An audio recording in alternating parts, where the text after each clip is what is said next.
Hola, soy Luis Torres, autor del blog abolicionnoregulacion.info.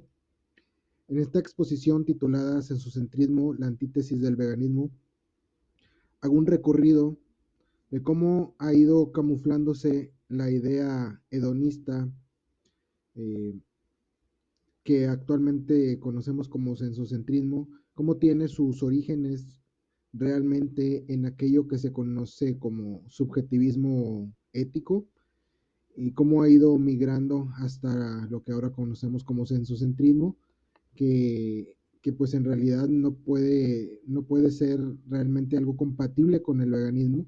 Por eso lo llamo la antítesis del veganismo, porque no solamente no es compatible, sino que es lo contrario al veganismo. Es una teoría, está basado en una teoría sobre la moral, o está hecho, más bien dicho, para ser compatible con una teoría sobre la moral que es contraria a la noción de valor inherente en los sujetos y en los derechos morales.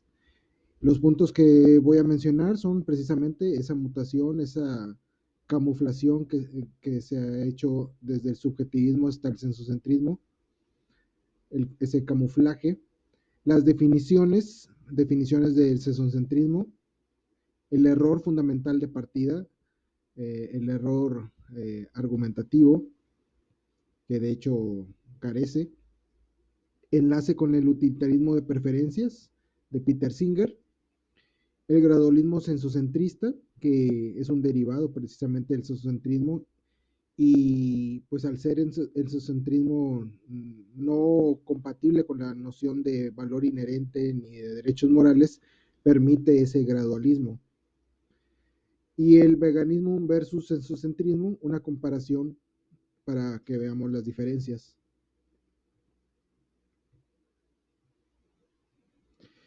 Bueno, esto tiene sus orígenes en el subjetivismo moral. Eh, el subjetivismo moral, tanto el subjetivismo moral como otro concepto que vamos a ver enseguida que se llama emotivismo moral, no son teorías sobre la moral en sí, sino son parte de la metaética, es decir, aquello que se encarga de estudiar cuáles son los orígenes de los conceptos o de las ideas sobre la moral, cuál es su naturaleza. Entonces, el subjetivismo moral es meramente una doctrina de índole moral que se refiere a que no hay algo correcto o incorrecto de manera objetiva, o sea, no hay algo correcto o incorrecto en sí mismo, sino que considera que la moral es algo subjetivo, o sea, es algo que dependa de cada quien y que es independiente de la razón y de la evidencia objetiva que se pueda encontrar. Es decir, considera que son opiniones particulares, que se basa en eso. Es el típico caso de cuando la gente dice, bueno, esa será tu ética, bueno, eso para ti será lo correcto. Eso es subjetivismo moral. Por ejemplo, si alguien dice que esclavizar no es malo ni bueno en sí mismo, dentro del subjetivismo diría que no, o sea, que eso no es malo ni bueno realmente en sí mismo, sino que su moralidad depende de las opiniones o sentimientos de los sujetos respecto a ello para sí mismos individualmente. Es decir, que para ese sujeto eso es algo bueno o malo, dependiendo de cómo lo perciba él, pero que eso no se puede decir que eso universalmente pueda ser algo bueno o malo. Entonces lo limita que es una mera cuestión de opiniones y que depende de nuestros sentimientos. Si para nosotros eso es bueno o malo, pues eso será verdadero o falso para nosotros. O sea, no es algo universal y considera que eso ya tiene una moralidad en sí. Bueno, tiene defectos, derivado de esto, tiene defectos como considerar que somos infalibles en nuestros juicios. Por ejemplo, si alguien en dado momento está en contra de algo porque le hace sentir mal, digamos, y después cambia de opinión, o sea, eso, ahí habría una contradicción. O sea, primero pensó que eso estaba correcto y después pensó que estaba mal basado en sus sentimientos. Entonces, ahí hay una contradicción, o sea, bajo el subjetivismo moral se apelaría a que realmente somos infalibles y aquello que sentimos, pues es lo verdadero realmente, eh, pero aquí hay una contradicción de que incluso la misma persona después puede cambiar de parecer y entonces no podría ser algo, se estaría contradiciendo al decir que algo primero es correcto y después no es correcto. Y también no podría explicar el desacuerdo en opiniones, o sea, no todos estaríamos de acuerdo en lo mismo basándonos meramente en nuestros sentimientos. Por ejemplo, podemos estar influenciados por prejuicios y otras personas pueden no estar influenciadas por esos prejuicios y ahí habría un desacuerdo realmente y el subjetivismo moral no es capaz de explicar de manera lógica cómo es que estos desacuerdos se dan. O sea, para el subjetivismo moral realmente cada uno estaría en lo correcto al mismo tiempo que están en desacuerdo y esto da una contradicción lógica.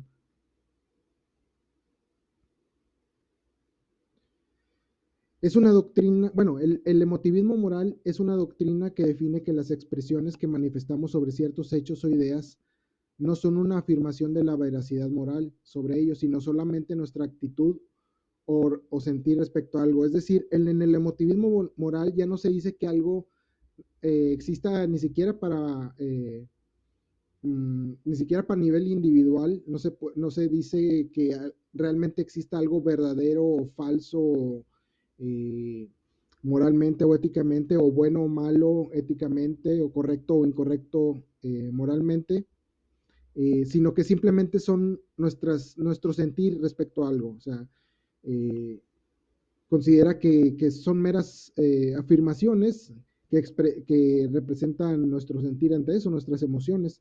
Entonces no considera que existan realmente hechos morales, o sea, no considera que un hecho realmente tenga una moralidad en sí, sino que solamente nosotros expresamos nuestro sentir en relación a esos hechos. Por ejemplo, si alguien piensa que la esclavitud es inmoral, se interpreta meramente como que me da asco la esclavitud o la esclavitud no debería existir, es decir, un sentimiento respecto a eso, una posición respecto a eso, pero no, o más que una posición, es un sentir, una actitud respecto a eso, pero no es que realmente eso se pueda calificar de verdadero o falso o de correcto o incorrecto. Es una especie no sé si llamarle evolución, pero es un cambio que se hizo con respecto al subjetivismo moral, donde en el subjetivismo moral, al menos para el sujeto mismo, se consideraba eso como verdadero o como falso o como bueno o, o malo o como correcto o incorrecto. En el emotivismo moral ya ni siquiera eso, o sea, ya no se considera que realmente se esté diciendo que algo es verdadero o falso, porque simplemente estoy expresando una emoción. Si alguien dice simplemente me da asco la esclavitud, no está diciendo que sea verdadero o falso algo, porque no podemos decir que es falso, que no le da asco la esclavitud, o que o que alguien piense que la esclavitud no debería existir, no podemos decir que es falso que esa persona esté sintiendo eso. Y bueno, intenta desde su perspectiva corregir algunos defectos de su antecesor, que es el subjetivismo simple. Pues, por ejemplo, en relación a los juicios infalibles, dice que se expresa una emoción respecto a algo, no pudiéndose calificar de verdadera o falsa dicha expresión en términos morales. Es decir, que para intentar responder a esta cuestión de los juicios infalibles, dice que pues esas expresiones que hacemos pues no se pueden calificar de verdaderas o falsas, sino simplemente de que lo sentimos y ya. Y en la cuestión de los desacuerdos, pues dice que hay una diferencia entre estar de acuerdo en que el otro asume una postura contraria, es decir, estamos de acuerdo en que el otro piensa diferente a nosotros o siente diferente a nosotros, y una diferencia respecto a estar en desacuerdo con la actitud del contrario, o sea, uno sabe que está en desacuerdo con la actitud que tiene otro, pero ahí realmente es la manera en como el emotivismo moral está intentando responder a esta cuestión del desacuerdo, esta cuestión de contradicción en que no podemos hablar de que haya verdades en una posición respecto a un hecho que se deba evaluar de manera de si es verdadero o falso, de si es correcto o incorrecto. El emotivismo lo que intenta decir es que simplemente pues cada quien siente lo que siente y pues puedes estar en desacuerdo, pero esto no significa que haya algo verdadero o falso ahí, que alguien realmente tenga la verdad, sino que son simplemente cuestiones de actitudes de cada uno. Y bueno, obviamente esto no responde de manera contundente a esas críticas, sigue cayendo en irracionalidad, porque pues realmente si alguien dice que la esclavitud está mal y otro dice que la esclavitud está bien, alguien necesariamente tiene que tener la razón, no puede simplemente decirse que no está bien ni está mal, basados en la lógica y en las evidencias. Y pues obviamente el emotivismo sigue conservando varias de las críticas de no recurrir al raciocinio realmente para la moralidad, es decir, se utiliza el raciocinio en todos estos casos, incluso en el que vamos a mencionar más adelante, que es el utilitarismo, de una manera meramente instrumental, es decir, para conseguir los objetivos de cada cual, pero no para fundamentar la postura de estas, en este caso, hasta este momento, de estas doctrinas sobre la ética.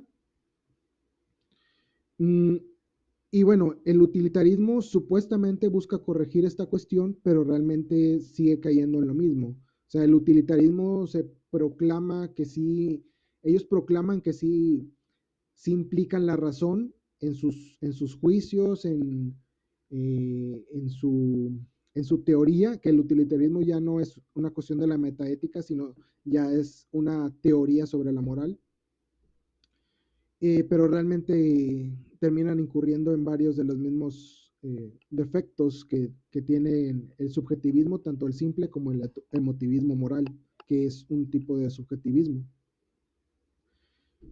Bueno, y el utilitarismo, que es algo que ya es muy conocido, sobre todo en el ámbito del animalismo y en general de las cuestiones sociales, califica como correcto o incorrecto, aunque más bien sería como lo bueno y lo malo, porque es más bien se basa en la cuestión de la bondad o la maldad de una acción, no tanto en lo correcto o incorrecto realmente. Dependiendo de si la consecución de una conducta o conductas es de utilidad para las consecuencias deseadas, es decir, aquello que traiga mayor felicidad para una acción o reducir el sufrimiento causado por esa acción. A diferencia del subjetivismo simple y del emotivismo, incorpora la lógica, como ya comenté, en su fundamentación, pero de una manera, digamos, fraudulenta, o sea, de una forma instrumental para poder obtener la mayor felicidad para la mayoría de los involucrados o para lo que ellos consideren que trae más felicidad, pero no busca realmente una verdad moral, es decir, basada en una hilación de ideas coherente y apegada además a la realidad, es decir, a una verdad material. Y por lo tanto hereda varios de los mismos problemas del subjetivismo y el emotivismo, es decir, es subjetivo, o sea, el utilitarismo pues depende de cómo de quienes toman las decisiones, cómo les hace sentir o creen que les va a hacer sentir a los demás respecto a su felicidad o sufrimiento. Es relativista moral porque pues la cultura influye en lo que si la mayoría de la gente de esa cultura considera que eso está bien meramente porque es parte de su cultura, por ejemplo, pues se puede suponer que eso es lo que traerá mayor felicidad a la mayoría de los de esa comunidad. Entonces también cae en el relativismo moral. Es una falacia de petición de principio porque se cae en esta cuestión de que, bueno, pues el sufrimiento es lo incorrecto porque sí, o sea, y la felicidad es lo correcto o lo bueno porque sí. O sea, aunque bueno, aquí hay que hacer ya una distinción entre lo bueno y lo malo y lo correcto y lo incorrecto. Lo correcto y lo incorrecto viene de la cuestión de si la hilación de ideas eh, que sustentan nuestras afirmaciones es lógica y además que se corresponde con la realidad, con el mundo real, con una evidencia, hechos, hechos factuales, válgame la redundancia. Y la cuestión de lo bueno y lo malo simplemente habla de nuestras intenciones. O sea, si tenemos una intención bondadosa o una intención con maleficencia, con maldad, eso esa es la diferencia. Y pues el utilitarismo simplemente se apela a que pues el sufrimiento es siempre aborrecible en sí y la felicidad es siempre plausible en sí, aunque por ejemplo alguien pudiera sentir felicidad en violar a alguien o esclavizar a alguien, o la mayoría sintiera mayor felicidad por eso, y el utilitarismo no tendría una respuesta objetiva a esto, sino simplemente el sufrimiento lo consideran dogmáticamente como lo que debe de ser y lo que no debe de ser el sufrimiento y la felicidad como lo que debe ser. Eso es una petición desde el principio porque nunca se explica de manera contundente y objetiva por qué debe de ser así. Es una falacia naturalista precisamente porque se están basando tal como en el emotivismo y en el subjetivismo, simplemente en lo que sentimos, o sea, de manera natural sentimos placer ante aquello que nos preferimos y sufrimiento ante aquello que nos disgusta o aquello que rechazamos.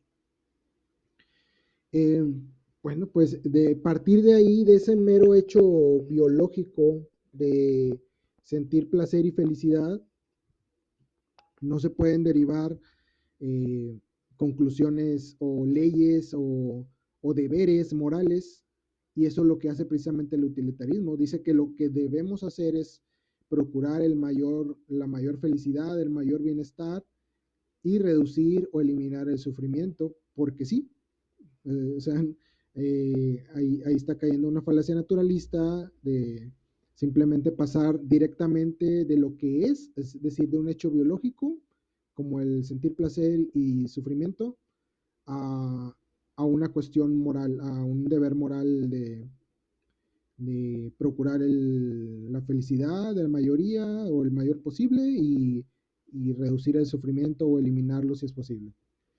No usa la razón para llegar a conclusiones correctas y verdaderas moralmente. O sea, solamente como lo comenté, lo usa instrumentalmente para conseguir sus fines, es decir, usa la lógica para alcanzar, por ejemplo, lo que ellos denominan el bien mayor o el mal, o buscar el mal menor, proporcionar la mayor felicidad a la mayoría de los que ellos consideren, etcétera, pero no de una manera realmente de fondo, o sea, para encontrar qué es realmente una verdad moral, si eso realmente es correcto o incorrecto, si no se está fallando algún principio de la lógica.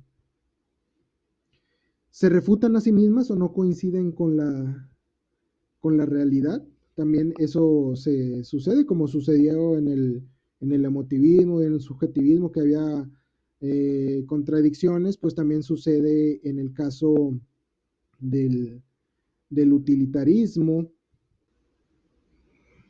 En el caso del utilitarismo, pues se refutan a sí mismo porque, por ejemplo, en su máxima de que todos cuentan por uno y nadie por más de uno, veremos más adelante, por ejemplo, en el caso del utilitarismo de preferencias, que realmente ellos ponderan quién aporta más a, la, a la felicidad, de acuerdo a intensidades de sufrimiento, de felicidad. Hay seres reemplazables, etcétera. Somos meros receptáculos para de placer y felicidad. Entonces, no todos realmente cuentan como uno. O sea, realmente no existe la igualdad, ni siquiera bajo los términos del hedonismo utilitarista. Y o sea, no, ni siquiera sus propias, digamos, reglas siguen. Y pues dado todo esto, que pues en el utilitarismo no existe el valor inherente para, eh, en relación a los sujetos. O sea, los sujetos no tienen valor inherente en el utilitarismo, no se les reconoce un valor inherente, sino que el valor inherente lo tiene la felicidad en sí. Pues no existe cabida para la dignidad o valor moral precisamente en los sujetos. Los derechos morales tampoco tienen cabida, solamente los legales por una cuestión de consenso, precisamente para traer mayor felicidad a la mayoría, etcétera. Pues ni la justicia tomando en cuenta el valor moral. Y pues ya hablando del sensocentrismo, hay varias definiciones, hay definiciones de todos sabores y colores. Algunas de ellas son la consideración moral centrada en la sintiencia, que ahí aparece el nombre del libro donde se menciona así: Sensocentrismo, Ciencia y Ética, de Sayek y Yamil. Cosmovisión ética opuesta al antropocentrismo, poniendo a los seres sintientes como el centro de la consideración moral. La sintiencia como el centro de la ética, toma la sintiencia como criterio ético. Y bueno, se refieren a lo que es a que los seres sintientes merecen consideración moral por ser sintientes. Es decir, una petición de principio.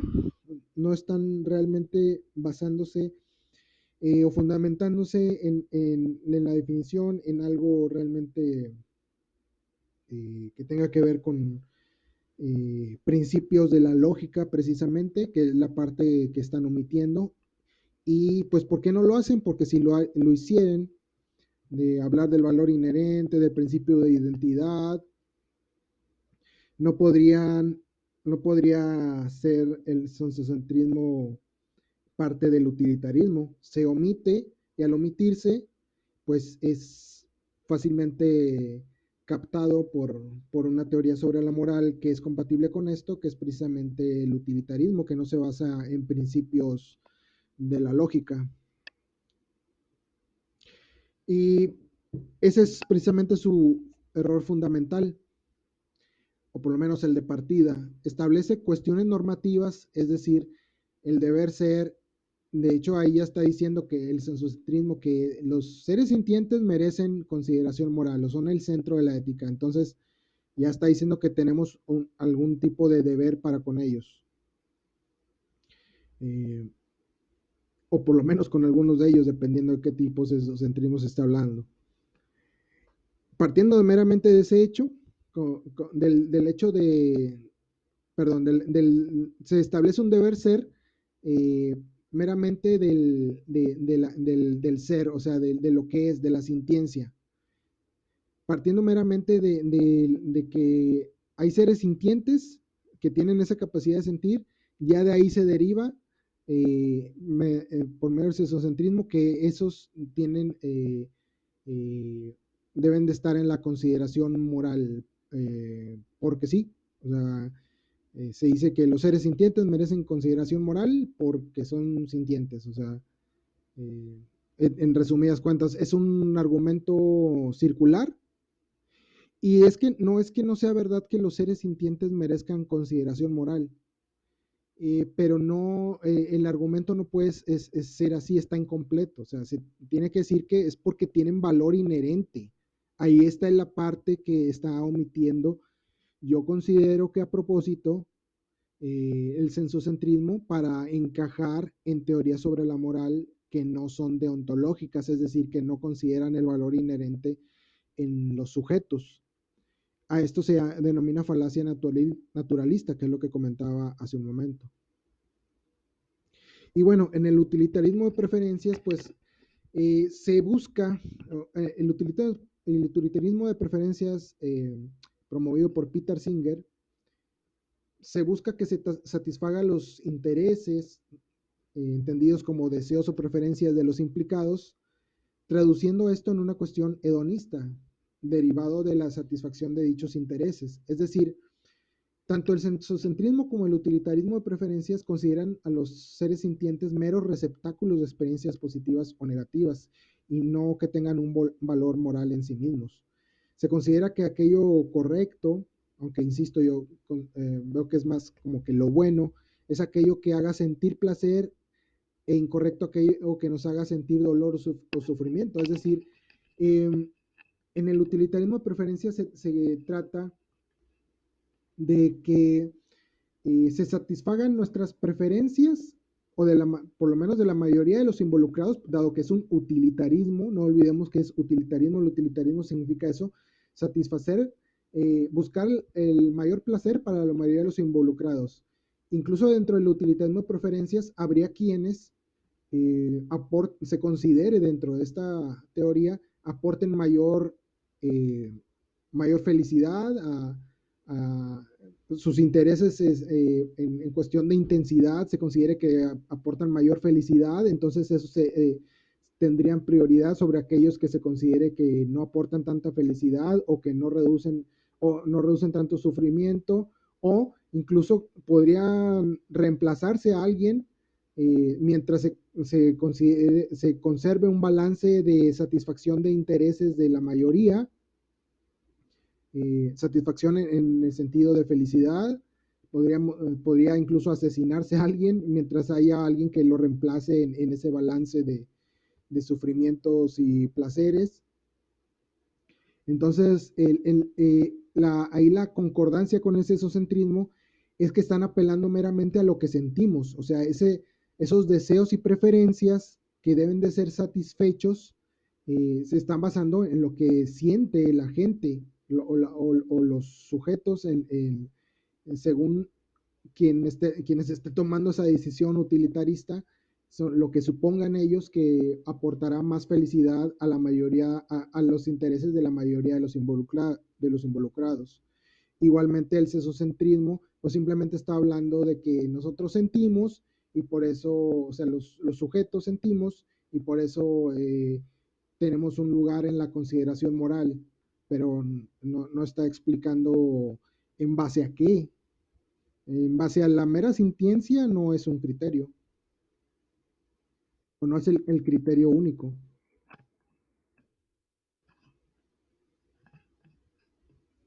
Bueno, y el sensocentrismo gradualista, pues es una variante que precisamente se permite, dada esta arbitrariedad de la que surge el sensocentrismo, ya que algunos dicen que la capacidad de sufrir y disfrutar es gradual y por lo tanto consideran que lo correcto o incorrecto depende del grado de afectación, y pues ahí también se menciona del libro, bueno, se obtiene esta, este ex, um, esta declaración basado en el libro de sesocentrismo, ciencia y ética, Sayed Yamil, página 18 y 77 creo. Pues aquí hay una arbitrariedad, o sea, si la sintiencia es el criterio, entonces sí ya no se está realmente considerando como miembros de la comunidad moral a aquellos que se considera que gradualmente son inferiores, pues ahí ya no hay, o sea, toda cuestión sobre la moral debe de cumplir con ciertos requisitos mínimos para ser considerada una cuestión precisamente sobre la moral que se base en la lógica y en la evidencia. Y una de ellas es que sea la igualdad, o sea, que no haya una discriminación arbitraria. Y aquí está cayéndose en una discriminación arbitraria porque eso del grado de afectación, pues es que como no conciben el valor inherente, no toman en cuenta que para cada sujeto la afectación que reciba es importante para él, independientemente de cómo lo consideren los demás. Aquí ya está habiendo una valoración, en este sensocentrismo gradualista, está habiendo una valoración externa Un externo es el que está considerando qué tan importante es una, la afectación sobre un sujeto y no el sujeto mismo. Están cayendo en una valorización externa y no en la valorización interna que tiene cada sujeto. Pues se puede refutar este sensocentrismo gradualista, por ejemplo, que la conciencia sensorial es el mínimo para decir que existe un yo, que esto es lo importante. O sea, cualquier ser que sepa que, que tiene, o sea, que tenga una actividad sensitiva y sepa que le está sucediendo a sí mismo algo, ese ya es una persona, ya es un sujeto. Por ejemplo, ahí pongo a propósito la imagen de una cucaracha. Una cucaracha sabe, en este caso como ejemplo, sabe que lo que le sucede a sí misma y eso le importa y esa valoración no, es independiente de lo que hagamos terceros. Por lo tanto, lo que le sucede es importante para ella. El grado de afectación, entre comillas, como dicen los exocentristas, pues sería irrelevante porque esa cucaracha, para ese gusano, para cualquier otro sujeto, un elefante, un humano, etcétera, para cada quien, la afectación que recibe o beneficio o lo que sea, cualquier suceso que esté en relación a él mismo, pues es importante para sí mismo. Y eso es precisamente el valor inherente y que es invulnerable desde la ética.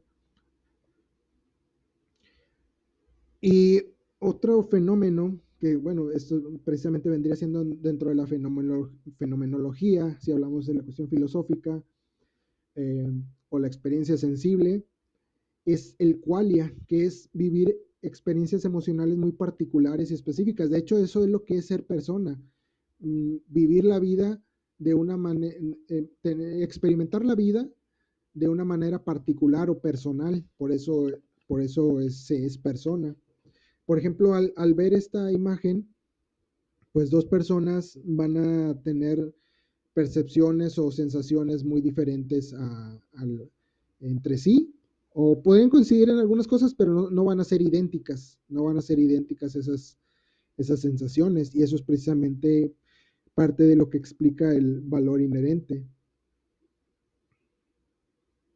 Y finalmente, las diferencias entre veganismo y sensocentrismo es que el veganismo es objetivo, el sensocentrismo es subjetivo, como ya lo he comentado. En resumen, el veganismo se basa en principios lógicos como el de identidad, que fundamenta el valor inherente. A modo rápido decir que el de identidad se refiere a que un ser se identifica, por ejemplo, tenemos un ente, que en este caso sería el cuerpo, se identifica o es igual a su ser, es decir, se identifica a sí mismo como un ser que existe y que se valora y para el cual lo que le sucede es importante para sí mismo. Es decir, el, el ser, en este caso, por decir, el cuerpo, no existe así sin más, en un vacío impersonal, sino que tiene una identificación, o sea, él sabe de su propia existencia, eso es la identificación.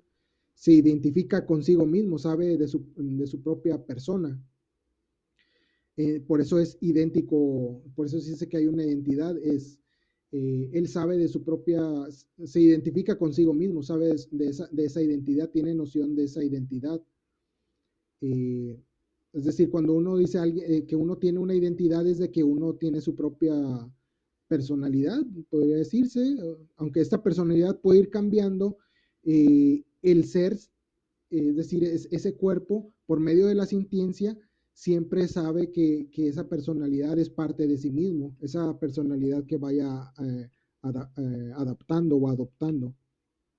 Eso es el valor inherente que, eh, como sabe que de su propia existencia y le importa, pues le asigna un valor a cada cosa que le sucede. Y eso conlleva una verdad moral, eso es una verdad moral, es algo que existe en la realidad. No es algo simplemente un constructo o algo que nos estamos inventando, sino que es algo que estamos descubriendo. Se basa en principios éticos como el de igual respeto al valor inherente que deriva precisamente del de identidad. O sea, dado que cada sujeto le importa lo que le sucede, pues tiene intereses y voluntad en relación a su propia persona y por lo tanto merecemos respeto y por lo tanto debemos de respetar a los que tenemos obligaciones morales, debemos de respetar a los demás también. Se basa en un pensamiento correcto y verdadero, el veganismo. De lo contrario, pues el sensocentrismo es relativista moral, además de subjetivista. Eh, por, ¿Por qué es relativista moral? Porque pues también esta cuestión del sufrimiento y el placer, pues dado su conexión con el utilitarismo de preferencias, pues se puede tomar una determinación en base a lo que la cultura considere que es mejor, que trae más felicidad para la mayoría de los involucrados, satisface la mayoría de las preferencias y como podría incluso considerarse un gradualismo ahí, pues se puede vulnerar derechos en pro de satisfacer intereses o deseos de la mayoría de los involucrados o de quien se considere que aporta más felicidad o reduce o que se reduzca el sufrimiento. Es una falacia de petición de principio, el sesocentrismo, como también ya he mencionado a qué se refiere esa falacia de petición de principio.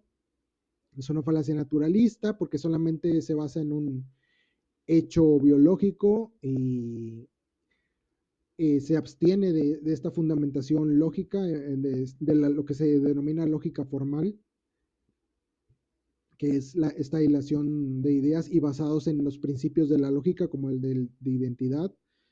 El sesocentrismo no usa la razón para llegar a conclusiones correctas y verdaderas moralmente.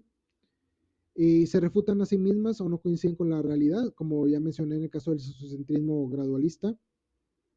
O sea, si el criterio es la sintiencia, pues están refutando a sí mismos porque están yendo más allá realmente más que la sintiencia debería ser la conciencia y se están refutando a sí mismos porque están aplicando otros criterios como la inteligencia, eh, otras cuestiones que son más allá de la sintiencia.